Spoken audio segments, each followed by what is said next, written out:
It's the Vancouver Hockey Show. We're back once again, Andrew Wadden, alongside the Healthy Scratches with Nick Hauka and new NBA draftee Jake Fraser wearing his Boston Celtics jersey. I know it's St. Patrick's Day, Jake, so we'll let it pass, I guess, today. But well done, boys. You got the assignment right by wearing the green today. Although, are any of us even Irish here? I mean, I know Nick and I are both gingers, but I'm not necessarily Irish myself. I got a bit, like a little bit. There you go. Yeah. Quite the week for the Canucks. And when I say that, I don't really sound enthused when I say that as well. They go 2-2 over the week since we last spoke to you guys. 4-2 loss versus Montreal, and always a raucous environment when the Habs come to town. They heard a buddy of mine say it was a sea of red in there, but I think Calgary Flames fans on line one for that one, taking away their motto. Wednesday, 4-3 shootout win over Calgary in Calgary. That was a big W for the Canucks. Then they followed up with a back-to-back over the weekend, 6-2 win over Chicago, which some people, I thought people were talking like they were beating the Blackhawks from 2010 or something like that. They loved that win so much. Then they followed up with a dud. Like, let's be honest, guys, in probably one of the most crucial games of the season, 3-1 loss to the hockey club with Utah in town. And guys, let's just start right there before we get into the Blackhawks game and some of the shenanigans, a good word for St. Patrick's Day, that happened in that game. But guys, they knew the importance of that game against the hockey club, and they fumbled it with a 3-1 loss. Yeah, I think to me that game goes back to what happened at the deadline. And I think this management group deserves a lot of respect for what they did with the defensive core and kind of rehabilitating that. But here's the deal. You decided you're not going to get rid of Brock Besser and you're going to push for the playoffs. You need to be properly suited to do that, and they're not right now. Philip Hedl gets hurt. That's one player being hurt in your forward core, and now your centers are absolutely decimated, and you have Pius Suter, who is a very good third liner, playing second line minutes. Right, Teddy Bluger moving up to the third line, and you have no center depth, and now you lose Hedl's puck moving ability, and you just look lost at center ice. You have nothing going offensively, and yeah, I know it's a back-to-back, and maybe they're a little tired, whatever, but this is a huge game, and your management group has left you hung out to dry, and you don't have the weapons to go out and beat a Utah team that, frankly, is pretty average at best, and they just didn't have it in them, and I think it goes back to the management group not having a proper process for what ownership or whoever wanted them to have going forward to try to make the playoffs. They just didn't have it. Yeah, you talk about Hedl being gone from that game. Like, it's so noticeable. There's no one on that team other than Philip Hedl in the last while. Maybe Petey, he's picked up his play a little bit over the last few games, but there's not many forwards in that group that can really dictate play through the neutral zone, can move the puck, can skate the puck through the neutral zone. And yeah, it's upsetting to see if you're a fan of the team. Like, you got a little bit of hope maybe that, maybe Petey's back. Maybe this team can make a little bit of noise going for the rest of the season going into playoffs. But I think with that Hedl injury, it's just back to, well, maybe this team gets lucky and squeaks in, but you talk about the importance of that game too. Utah's in the race. Like, they're a legit team that could find a spot in the playoffs this year. So that was a much needed win. And what Canucks fans got and what everyone saw was a team that just doesn't really belong in playoffs right now. Yeah. And here's one other thing. Sorry. Yeah, one other thing.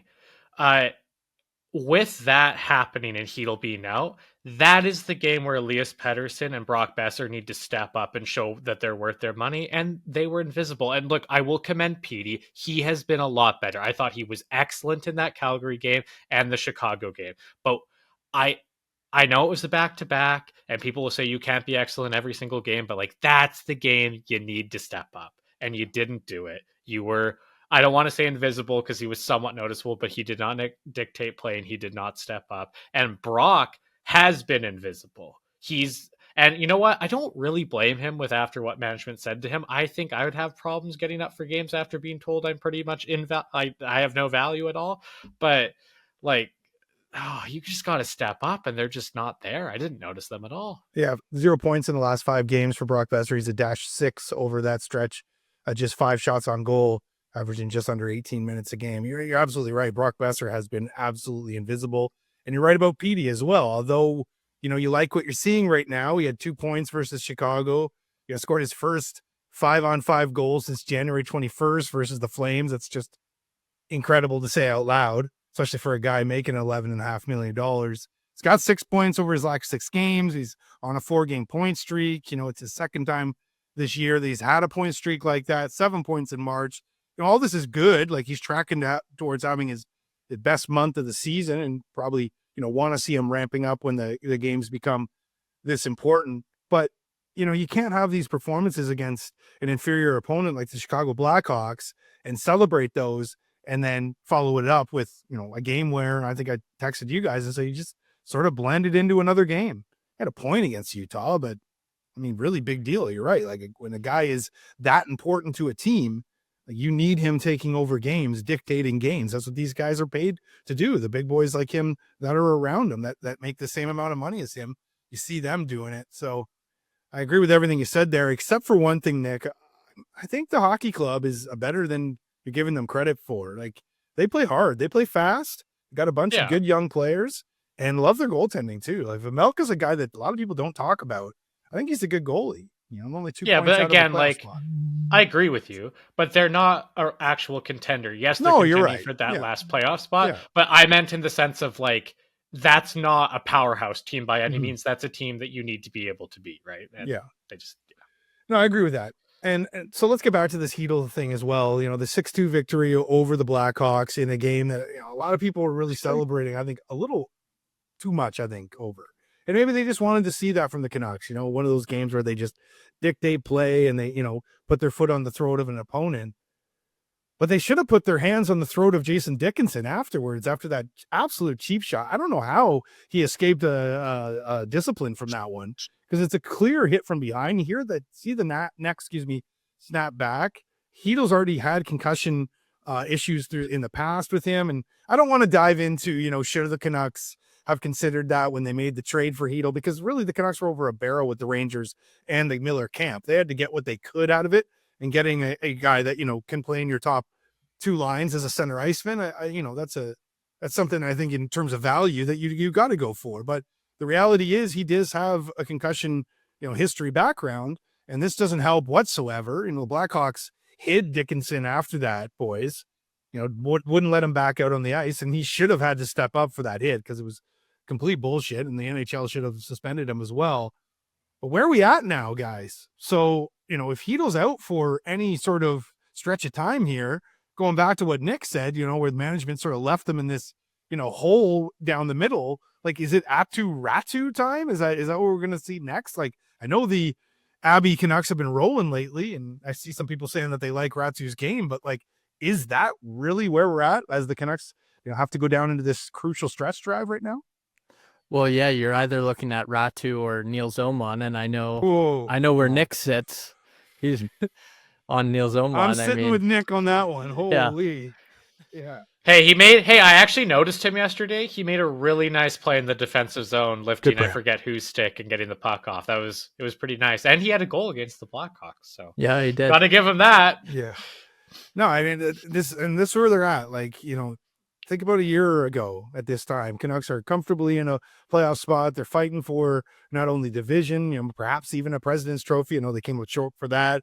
People are talking about how they have the best center depth in the league, at least in their top first and second line with Pettersson and Miller. And, now it's Pettersson and perhaps Nils Zoman.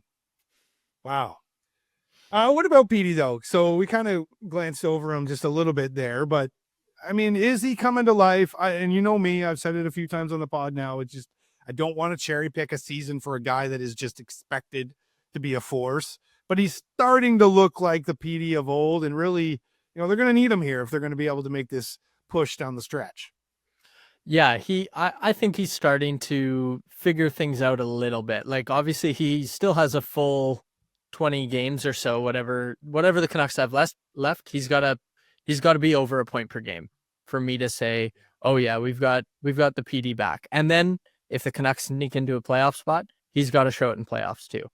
He's, like you said earlier, he's definitely not off the hook by any means. But I've liked what I've seen from him so far. Like he's shooting the puck a lot more. I mean, that goal against Montreal is a nice shot from the point.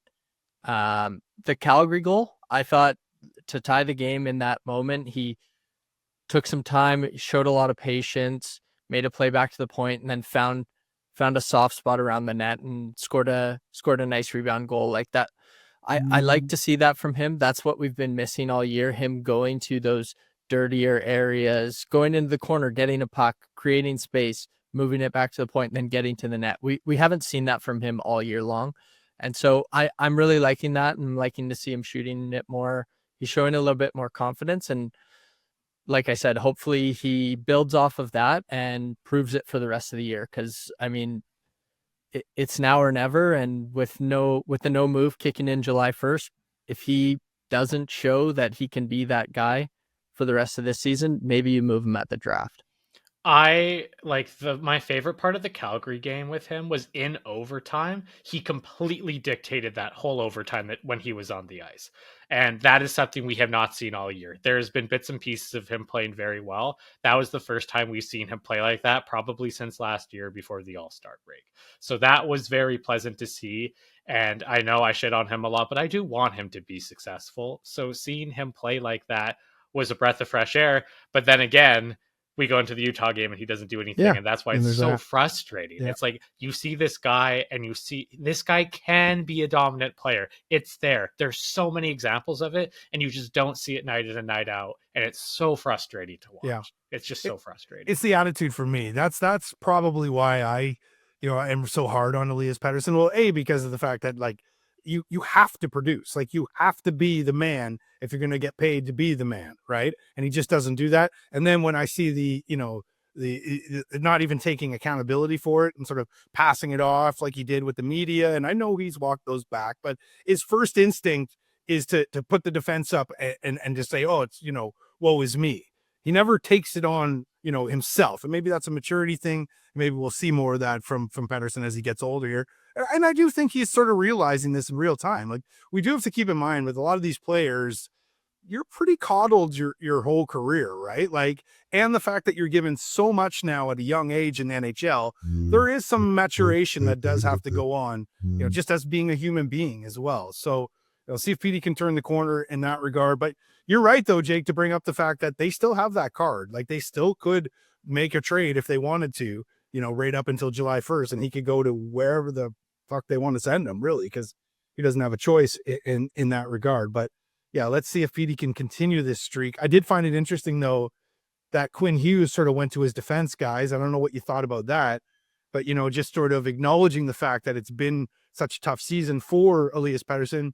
Do you guys feel that like Quinn had to do that? I know that's just a leader being a leader, but do you feel that like he had to go out and sort of put his opinion down that like, yeah, we're behind PD and we believe in PD, because there was some thought that maybe the captain was upset about just everything that happened between Miller and Pettersson, because it just seemed like Quinn was sort of stuck in the middle between all of that. I think that's a key example of a captain knowing his teammate, being an excellent captain and saying exactly what he needed to say. It's quite obvious that Pettersson does not respond very well to harsh criticism and things of that nature. So I think that's exactly what Hughes had to say. He said the exact right thing. And I have heard they're friends, right? So, like, I'm sure Hughes might be frustrated with everything going on, but he still probably loves the guy, right? So you want to see your boy succeed despite the struggles and how terrible everything has been this year. So I think that was the exact right thing for him to say, and that just kind of shows how great of a captain he is. I think, yeah, he had to say something like that. And like Nick said, I totally agree with what Nick just said. But I do kind of wonder if the reason why it was Miller out of here over Pettersson is because of Quinn Hughes. I think like Nick said, like it's pretty obvious that they're good friends. And I wonder just if obviously the management got Hughes's opinion on everything that was going on.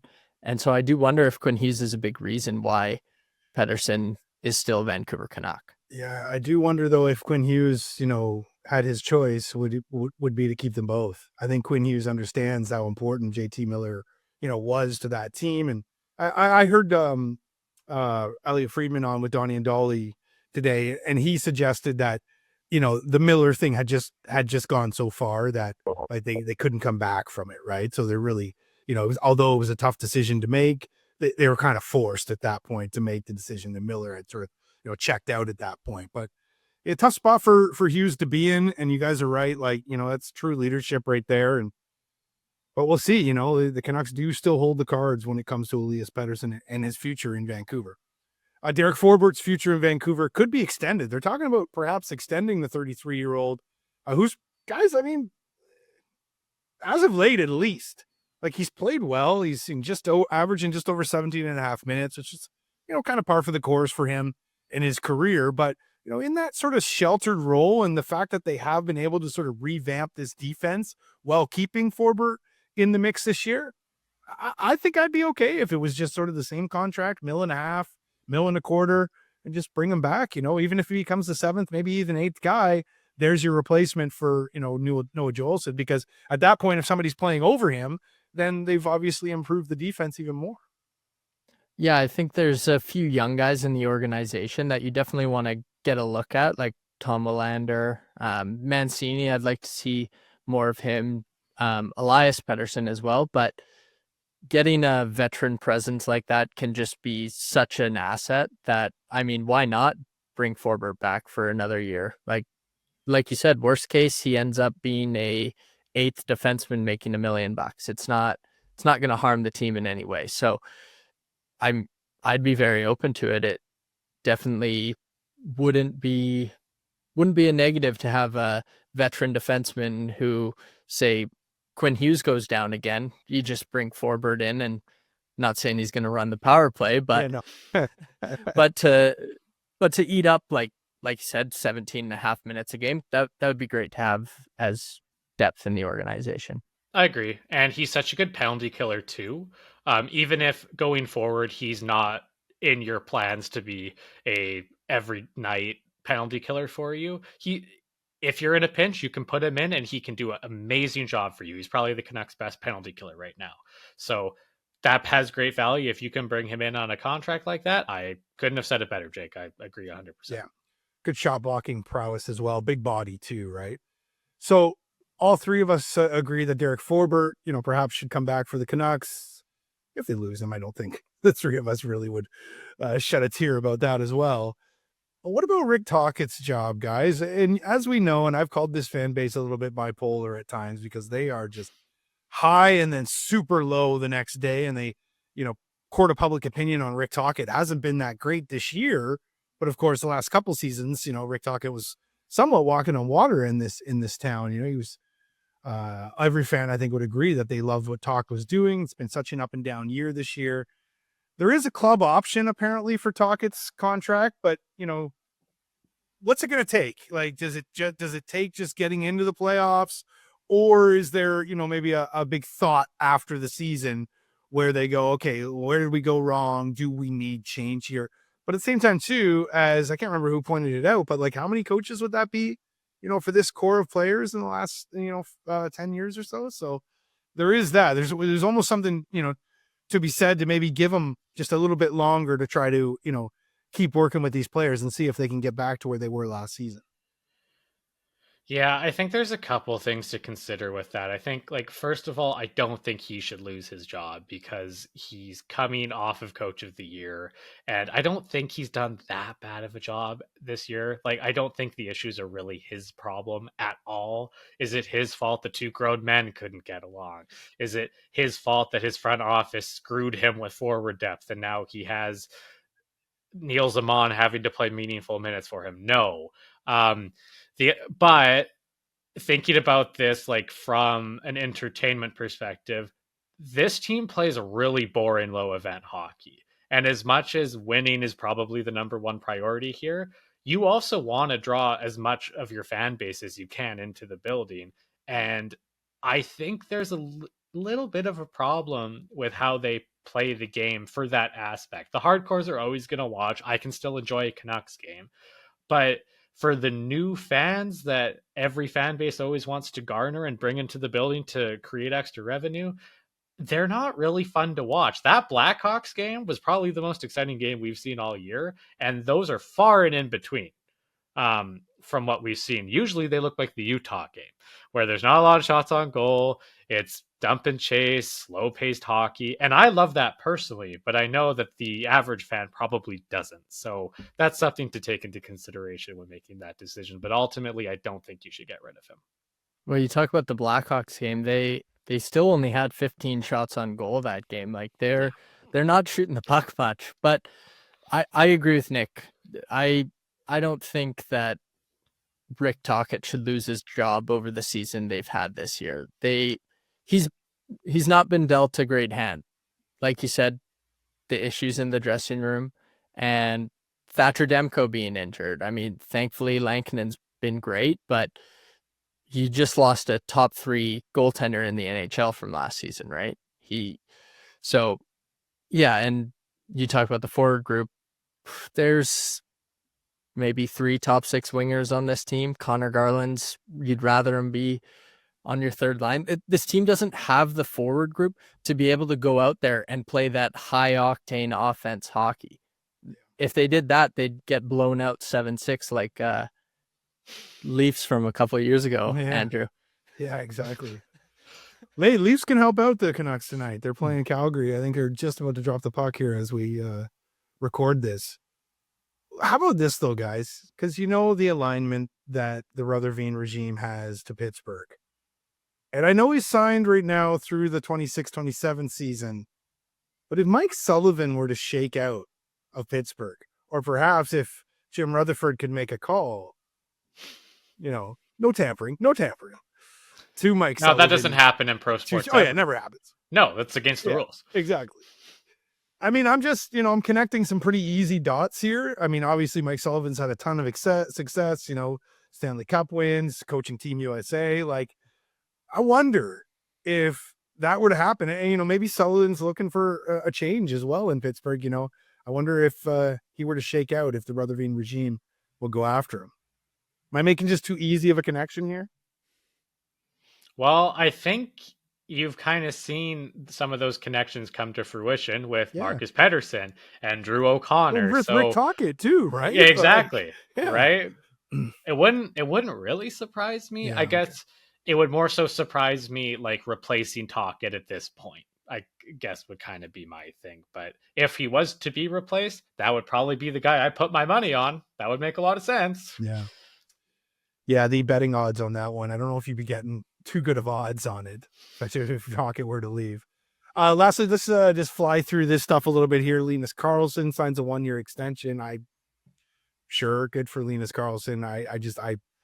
It's a depth move. I get it, but Patrick Allvin just loves Linus Karlsson. I mean, and he's one of those guys. Like he's fine.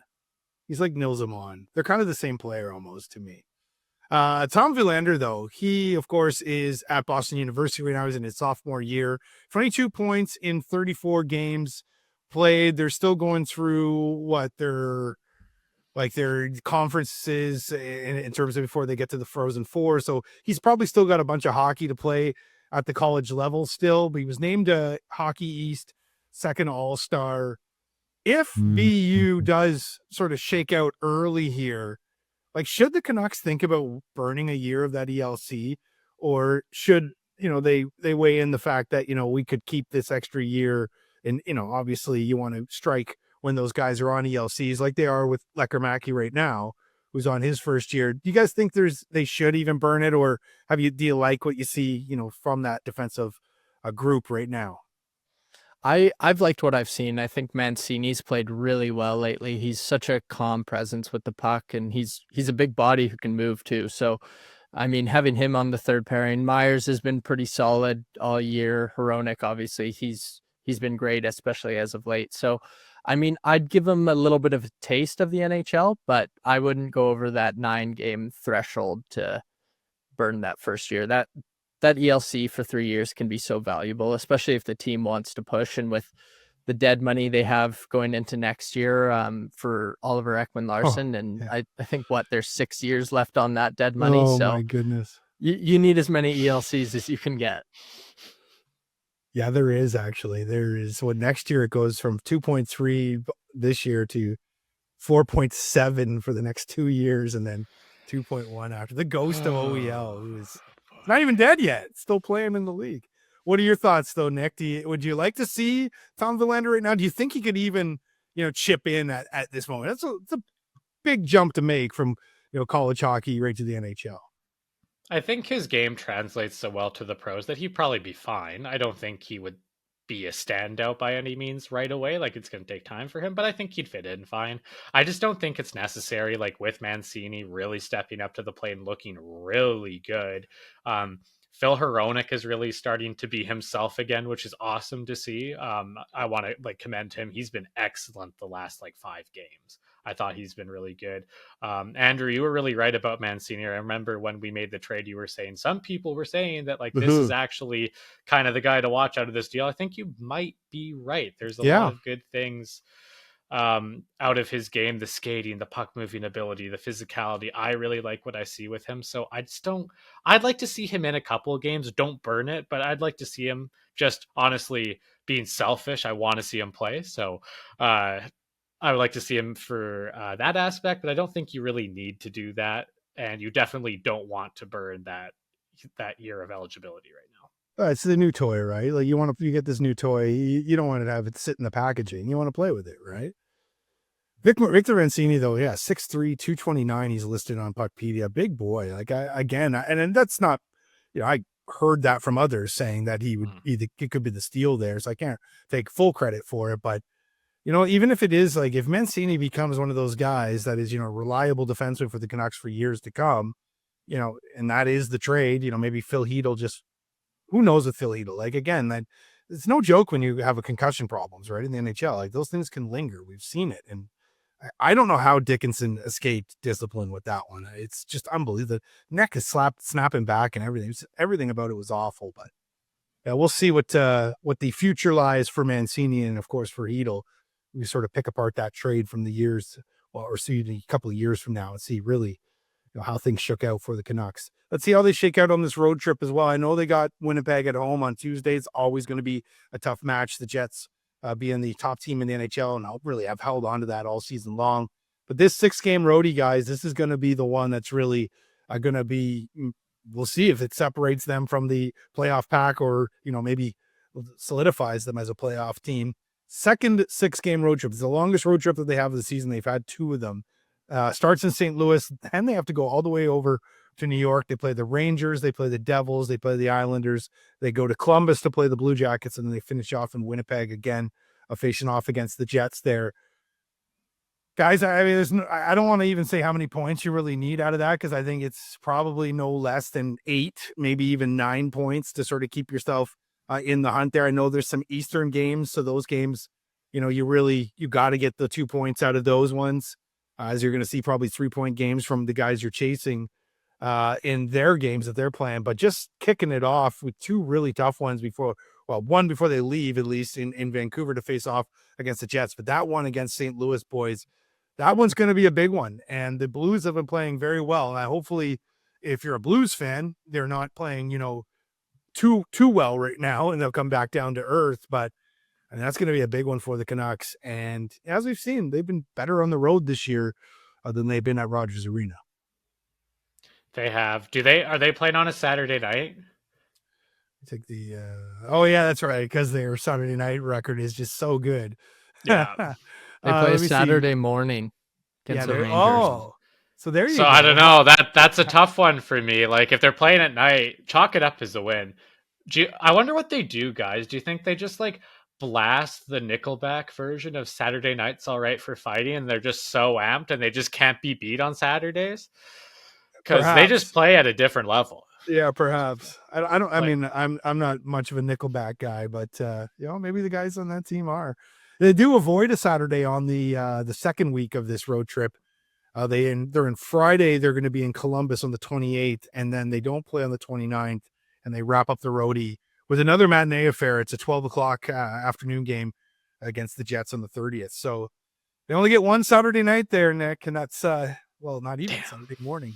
It's or afternoon, I guess it would be in NYC to face off against the Rangers. Desperate team in the Rangers as well, just like the Canucks. And they get to see their old buddy who wears number 8 these days, JT Miller and the New York Rangers. All right, let's have a little bit of fun before we get out of here. The NHL GM meetings are happening this week in Florida. All the insiders and whatnot are down there doing lots of work, I'm sure, getting a tan and probably playing a lot of golf. So good for them. Good gig if you can get it. But I asked you guys to come up with a rule change, maybe a couple rule changes that you would like to see. So if you're in the GM meetings here, guys, this week, what are you putting on the table to be implemented perhaps even next year, but you want to see changed in the NHL? I have some fun ones, and then I have a serious one. I'll go with my serious one first. My serious one is I don't want to see any more back-to-back games. If at all possible. It's bad hockey. The team is exhausted the next day, and it's just bad to watch. It's bad for viewership. It's bad for the league. It's probably not good for the players. I don't want to see it. I just don't want to see it. Teams are just dead. What about I'd be okay with back-to-backs at home. If you're like, get rid of the road back to again, but that's going to be so hard, Nick, for the league schedulers, especially with the parameters they have to work in. I mean, you could see it happening if they lop some games off the season, but they're talking about adding some more, apparently. So I definitely would not add more games to the season. Yeah, I heard talk about it already. So I'm sure starting the season earlier as well. I mean, all for starting the season earlier. I don't want them to go because remember they did have an 84 game schedule at one point in the NHL. But go on, what else you got? My other semi-serious one would be, I think in 3-on-3 overtime, if you're going to keep that format, I think once you bring the puck over the blue line, I don't think you should be allowed to retreat. Yeah. It's, again, pretty boring to watch when teams just collect the puck, skate out of the zone with possession and regroup. I want to see it be more sporadic, and I think that would help with that. My other idea for overtime, if you're looking to kind of help out the players so there's less contact, less chance of injury, what if you did 5 puck? Just no overtime, just straight to 5 pucks. So 5 puck, for people that don't know, you have 5 pucks laid across the blue line, and then every player on your, not every player, but you cycle through one player at a time. And so you go up to the puck. It's like a shootout. So you get the puck. If you score, then the next player can go onto the ice, take the next puck. There's 5 of them. And whoever scores the most wins. Gets rid of their pucks first, wins. If you don't score, though, you have to retrieve the puck and pass it to your teammate. And that puck keeps going until you put it in the net. No. How chaotic and fun would that be? The shootout's already hokey enough, man. You just made it absolutely more hokier. So no, I my eyes glazed over halfway through that because that is something that I'm not interested in whatsoever. So what's the serious one then? What was did you have overtime? Yeah. All right. What do you got, Jake? Mine would be about overtime as well. I think 10-minute 3-on-3. I know some of the players don't like that, especially on the back-to-backs, but 10-minute 3-on-3 overtime, and kind of like what Nick said, but ball hockey rules. So you bring the puck across the blue line. Now red line in is onside. So you can bring it back, but you can't bring it back over the red line. So you can bring it back over the blue line, regroup and everything, but you can't cross the red line again. I've heard this one before. This is one I think that's actually seriously being talked about by the league. Not the 10 minutes. I don't think the Player Association is going to allow it. I would rather see it as well. I think I believe it's 77% of the games though are being decided in the 3-on-3. So like that's good. At least 3/4 of the games at least are being decided, because the shootout to me is just a coin flip. Like you have the best players in the world facing off against the best goaltenders in the world. Like it's a 50-50. Like, in fact, I mean, now since we're talking about rule changes, and I didn't have this one on my list, but like I would like to see in a penalty shot, the team have the chance or the choice to either take the penalty shot or take the 2 minutes. Because again, it's 50-50. Whereas, I mean, I guess if you're looking at power plays, the best power plays in the league are 30%, something like that. So maybe your odds are better to go with the shootout or the penalty shot. But I think some teams would like the decision. So that wasn't even on my list though. But I do like what you said. I wish they could go to the 10-minute overtime. I just don't think they do it. They're talking about something like 7, maybe 8. Again, it seems almost hokey to me at that point. I like round numbers. I guess 8's a round number, but I want to see the playoff format change back to the old. I want to see 1 through 8. I know they tried to do the rivalry thing and like like if you're a Leafs fan, you've played Tampa, you've played Boston, like these games, and it's obviously hasn't gone that well for the Leafs, but I think Leaf fans would probably be like, I don't want to see this anymore. And I know Canuck fans don't give a shit what the Leaf fans want at all. But if you're an Edmonton Oilers fan, like you're looking at perhaps a third year in a row playing against the LA Kings. Now, if you are an Oilers fan, do you consider the Kings to be like a rival that we gotta, like they're a rival, don't get me wrong, they're in the same division, but like I don't think the hatred is like there like it is, say, maybe for the Flames or perhaps even the Canucks, if if the Oilers and Canucks were to face off again. I think I looked at it right now. Let me just open it back up. In the conference right now in the West, you would have, if the playoffs started today, the Jets play the Canucks, the Stars play the Wild, VGK against the Kings, and then this one's my favorite. This would be such a delicious first round. Colorado, Edmonton, first round. I mean, who says no to that, right? Like that would just be unbelievable. And don't get me wrong, I think Dallas and Colorado is going to be a great one as well. But I'd like to see them go back to the 1-2-8. The other one I want to see is, and this is the old goalie and me talking, I want the trapezoids gone. I think that they took away a weapon in the goaltender's arsenal when they put that trapezoid in. There are goalies that can play the puck very well. And if you're of a certain vintage like myself, like you remember the Marty Turcos, you remember the Marty Brodeurs, that Ron Hextall, even back in the day, like Ron Hextall was the first guy to actually, put the puck in the net by a goaltender. I know, what was it, Billy Smith of the Islanders back in the day. Now I'm really reaching back to names you guys probably don't even remember. I know you know Hextall, but Billy Smith was credited. I remember Billy Smith. All right, there you go. Yeah. There you go. Not giving you enough credit, but Billy Smith was credited for a goal that basically was the last guy to touch it. I believe that happened with Sorokin this year as well. But I want to see the trapezoid gone, guys. I want to see that weapon back in the arsenal of the goaltenders, because the guys that could move the puck, they were a third defenseman back there. And, some people might say, well, that's the disadvantage, I guess, for a team that doesn't have the goaltender. Well, then get your chops up then. Make it a part of, being an elite goaltender, is the fact that you should be able to move the puck. And not only that, it also draws for the guys that can't really play the puck. It can get a little hairy sometimes when they venture out of the crease. So I think like to see that. Didn't they get rid of that though? Because it like incentivized playing like trap hockey. Because just like to a certain degree. Yeah. But I mean, we do have.